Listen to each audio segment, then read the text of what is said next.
You don't need an apology from someone else. You don't need closure from someone else, because you may not ever get that. And are you really going to sit there in the same spot for the rest of your life because someone didn't apologize? Because someone didn't give you the closure that you wanted?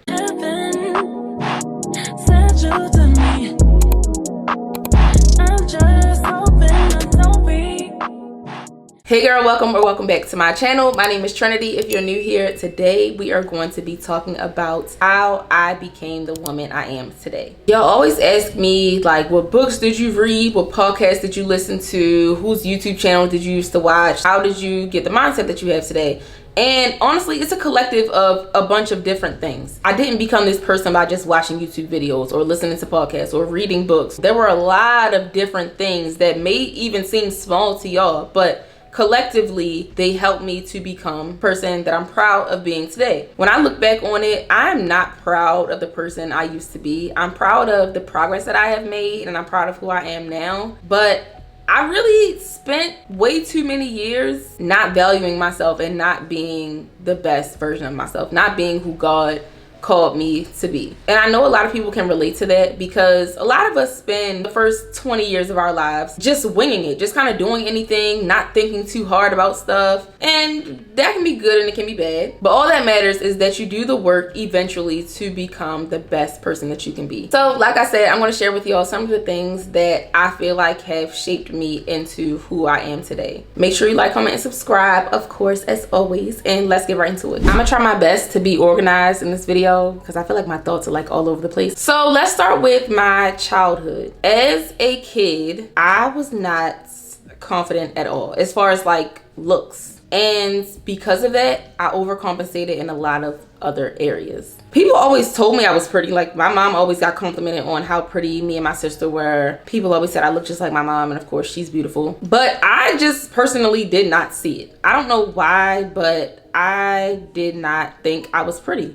I would look in the mirror, I would tear myself apart. Like, I would literally stand there and just be like, your nose is big, your lips are small, you have acne, your hair is not pretty. Like, I would literally say all these things to myself. I was really small my whole life, especially compared to a lot of the other women in my family. I feel like I probably was always the slimmest one. Everybody else had body, including my sister, who was younger than me. She didn't have like, you know, voluptuous curves or anything because we were kids. But family members used to point out the fact that my sister had a little butt and I didn't. So, you know, stuff like that made me insecure. I just was not happy with what I saw when I looked in the mirror. And like I said, I overcompensated in other areas. So I've always been like a hustler, even as a kid. I remember cutting up my jeans to make little denim purses. I would sew them by hand. Eventually, my parents put me in a sewing class and I started making clothes. I started doing my own hair at a really young age because my parents got divorced when I was like 7 or 8. So I had to know how to do my hair and my sister's hair whenever we were at my dad's. That eventually became a hustle because people always saw my hair and they would be like, who did your hair? I tell them I did it. Now they want me to do theirs. So I was making money at a young age doing a whole bunch of stuff. I took pride in the fact that I was a hustler. I took pride in the fact that I could dress. Everyone loved the way I dressed. I always got compliments on that. And honestly, as far as confidence, that was the only thing that really gave me confidence. That's the only thing I saw value in myself. I was very hardworking, very ambitious. I always knew what I wanted. Well, to a certain extent. Not relationships, but we're gonna get to that. And I always thought that made up for the fact that I wasn't the prettiest thing in the world. And that's another thing. I always felt like I had to be the best. I was always comparing myself to other people, especially other girls. It wasn't enough for me to be pretty. I wanted to be the prettiest. It wasn't enough for me to dress nice. I wanted to be best dressed. Everything was a competition for me. I don't know where that came from, but I was always in competition with everyone around me. And I'm not gonna lie, I always really felt like I was doing the daggone thing because I was surrounded by people who didn't really do the things I did. So I stood out, and I liked that. That made me feel comfortable. And I later realized that I had to become uncomfortable in order to become a better version of myself. All right, so I'm trying to go in order. I was trying to decide if I want to go in order or like go by categories, but I think it makes more sense to go in like a sequence of events. So when I was in high school, my junior year of high school, I got into a relationship. I was 17, he was 18, he was a senior, and just about anything you can imagine going through in a relationship, I went through in that one. I was with him from the time I was 17 until I was 22. We broke up a lot. during those years. It wasn't like 5 straight years. Like, we kept breaking up because stuff just kept happening. And I'm starting with that because that was like the first traumatic thing that ever really happened to me. And that was the moment I realized, like, I have to do something. Like, I have to change something because I cannot keep recycling this experience. I will not make it if I constantly recycle this particular experience. So over the course of these like 5 years, I started journaling because I was depressed. And I remember constantly trying to do whatever I could to pull myself from the pits, because that's where I felt like I was. I was so sad all the time, so angry all the time. I remember just crying and crying and crying. I remember crying myself to sleep all the time.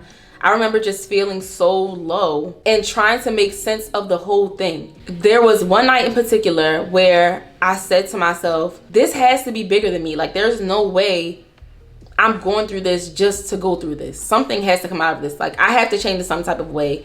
Or maybe I'm meant to be like the guinea pig so that I can minister to other people and help other people who go through stuff like this. That's actually when I realized that my passion and my purpose was helping women, not just with like relationship stuff, but just period. Building confidence, becoming the woman that you want to be, dealing with your single season, stuff like that. Pretty much just improving your life in all aspects. So I started journaling. I started doing a lot of shadow work. I know I promised y'all a video on shadow work. I'm recording it right after this, so it's coming. But I did a whole lot of journaling. The main reason why I started journaling was because I wanted to be able to see my progress. I was tired of going day by day and not feeling like anything was changing. And I knew that if I sat down and I wrote everything out, I could go back weeks later, months later, years later, and really see how far I had come. I poured my heart out in that journal, y'all. And eventually I turned that into a blog because I would go back and I would read some of the entries while I was still going through everything. Like, the relationship was not over yet, but I was still going through it.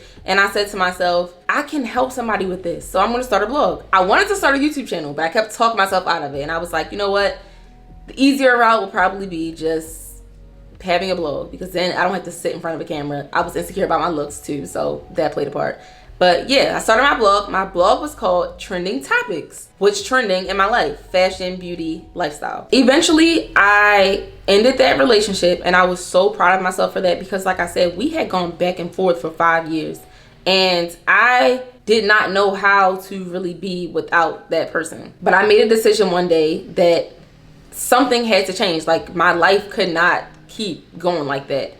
And I realized that I would forever be stuck if I stayed in that situation. So it took me a couple tries, but I eventually got it. And I said, I'm not doing this no more. And I left that situation. The mistake I made when I left that relationship is I did not take the time to work on myself. I did not start therapy after that relationship. And that's when I should have started therapy. I didn't start therapy until years after that. I actually ended up jumping right into another relationship within a few months because I started dating someone who was like the complete opposite of my ex. And I thought, this is a better situation. He makes me feel better. He doesn't do the same things that my ex did. I'm good. I'm in good hands. Yeah, that might have been true, but I was damaged goods. So I did better with choosing a person, but I still wasn't where I needed to be in order to have a healthy, functioning relationship. So fast forward a few years into that relationship, we ended up taking a break, not just because of me and my trauma, but you know,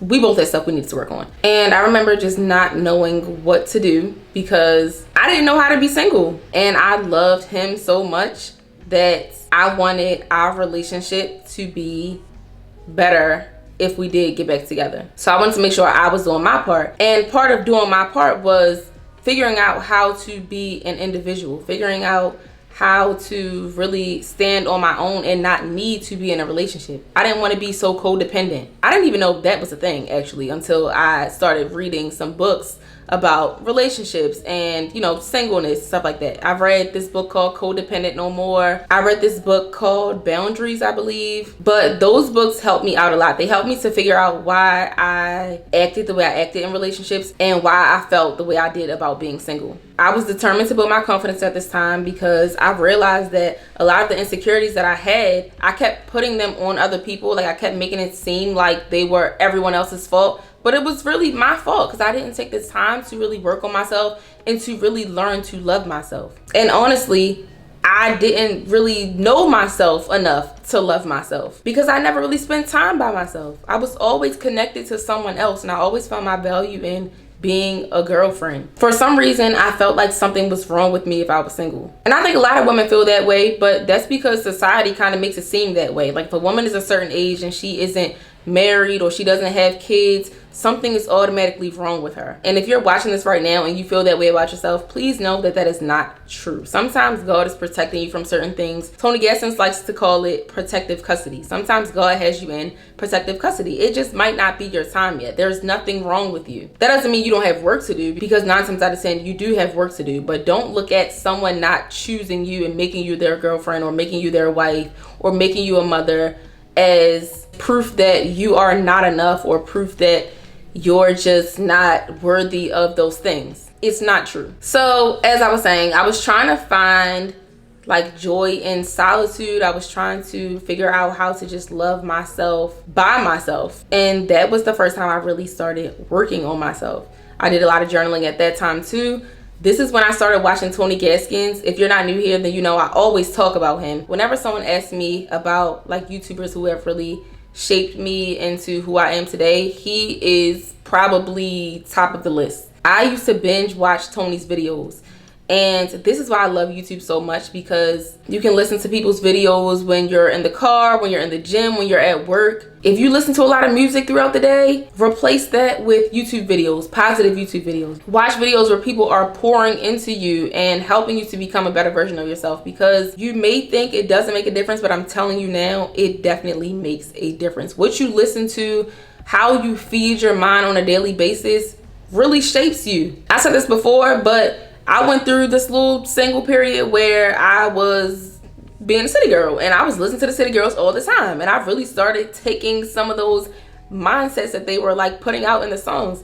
If you like the city girls, that's fine. I still like them. I still listen to them sometimes. I just don't listen to that stuff as often as I used to. But all I'm saying is be careful what you're listening to every single day, because eventually you will start thinking like that. So I was listening to Tony on my way to work. I was watching Brittany Lee. I was watching Tati Coakley. She helped me a lot as far as like confidence and self-esteem, and really just helped me to not feel so insecure. Yeah, there may have been some other people, but for the most part, I was listening to those people. It was causing me to really want to work on myself and to really change things about my mindset and my personality and my character.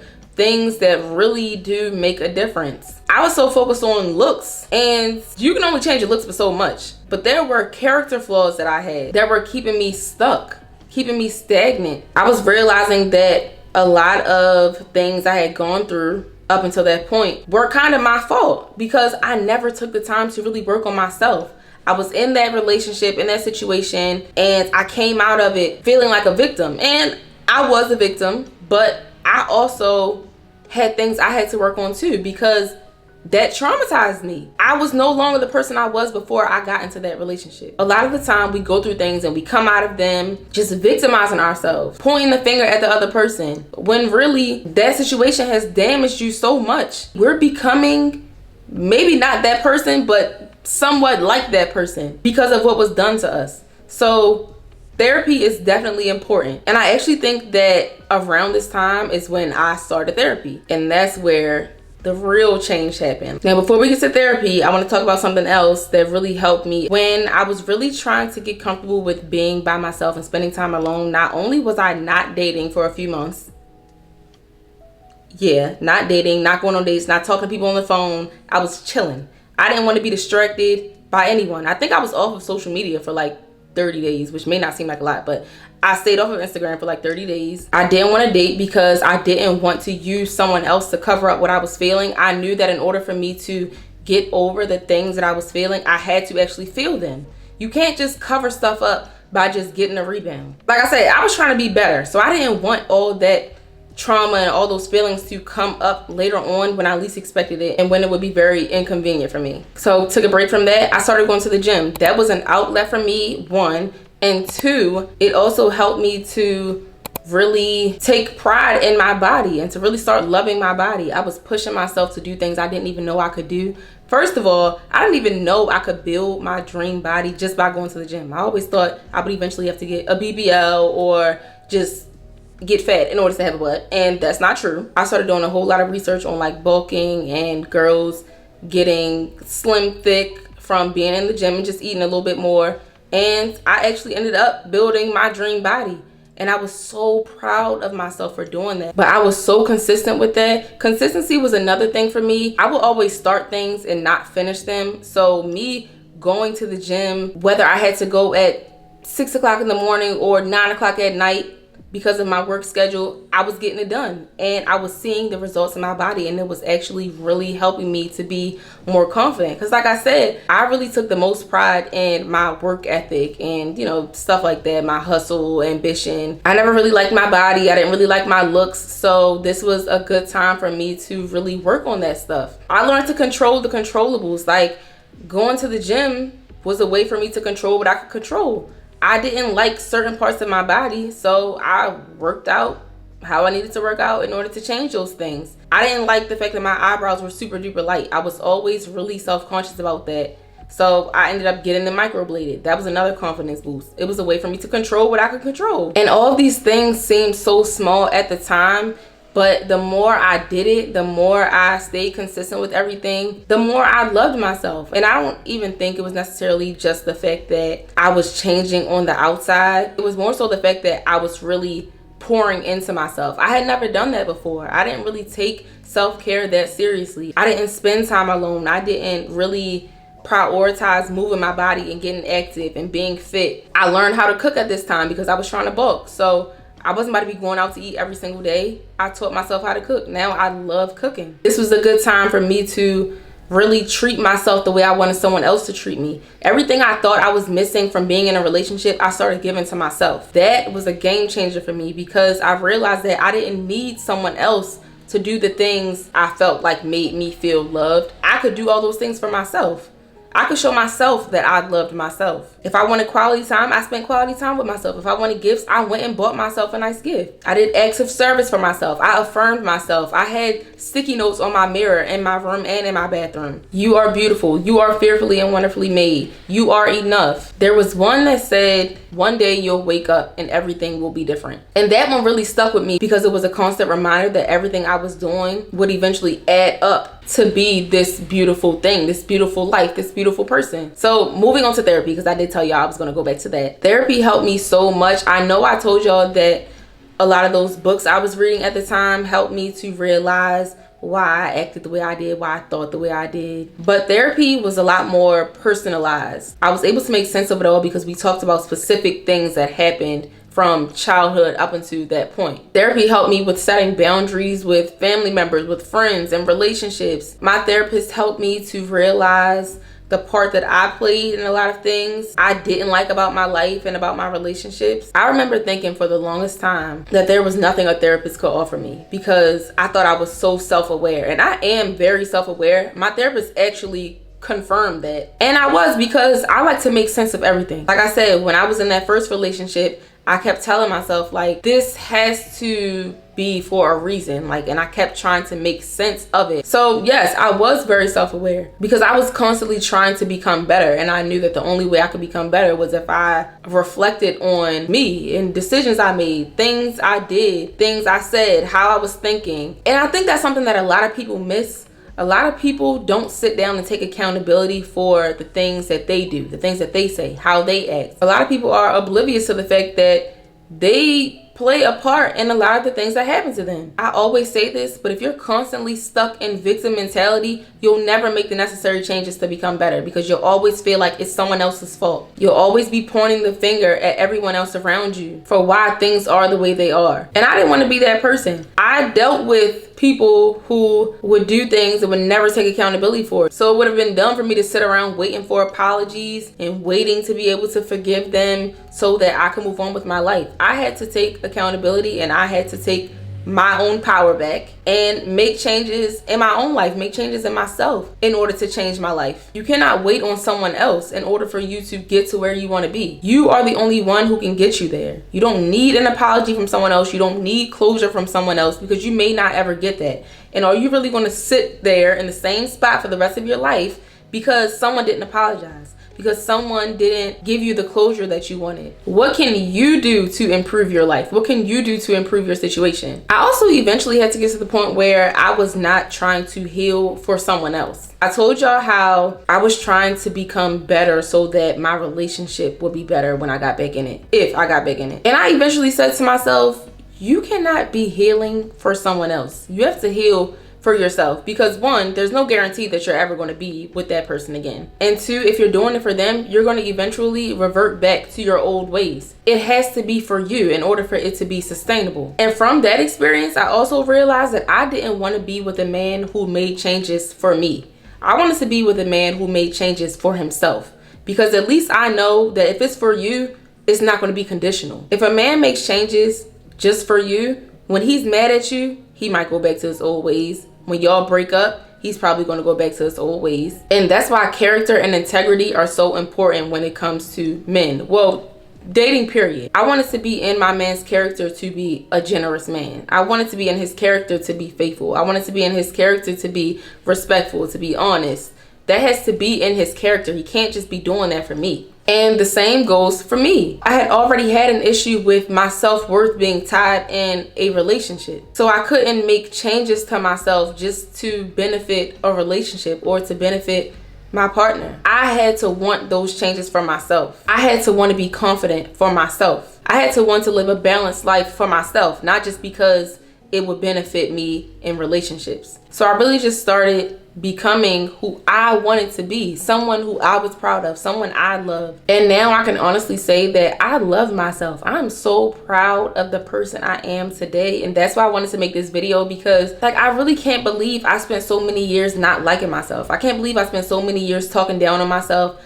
I used to talk to myself in a way that I would never even talk to a stranger. I used to pick myself apart way more than I would ever pick apart a stranger. But I realized I was wasting my life. I realized I was wasting God's creation. God created me to be exactly how he wanted me to be. And like that sticky note said, one day you're going to wake up and everything's going to be different. Sometimes we focus too much on the big picture. Sometimes we focus too much on the end goal, and we overwhelm ourselves to the point where we end up doing nothing because we feel like, oh, this little effort that I can put in right now is not going to make a difference. But if you constantly put in a little bit of effort every day, eventually you will wake up and it will seem like everything is different. And it's not that it happens overnight. It does not happen overnight. It's just literally building brick by brick. That's how you got to look at it. Like, you're laying the foundation every single day for this beautiful life that you want to have. But the only person who can make that happen is you. I had to take control of my life. I had to take accountability. I had to make changes. Me and God, that's it. I don't only find value in my work ethic anymore and my ambition. There's more to me than just the fact that I'm a hustler. There's more to me than the fact that I'm an entrepreneur. I'm a great mother. I'm a great person. I'm a great friend. I treat my friends better now than I used to. I live a more balanced life. I'm very intentional with everything that I do. Like, the way my life is right now, the person I am right now, I'm very intentional about it. This stuff didn't just happen. So if you're in a little bit of a rut, I hope this served as a little bit of inspiration for you to really get your life together. And I hope it also serves as a little bit of hope that you can get your life together. Your life will not look the way it does today 5 years from now. Hopefully it doesn't look the way it does today 1 year from now. I hope y'all enjoyed this video. As always, make sure you like, comment, and subscribe, and I will see you in the next one. Bye.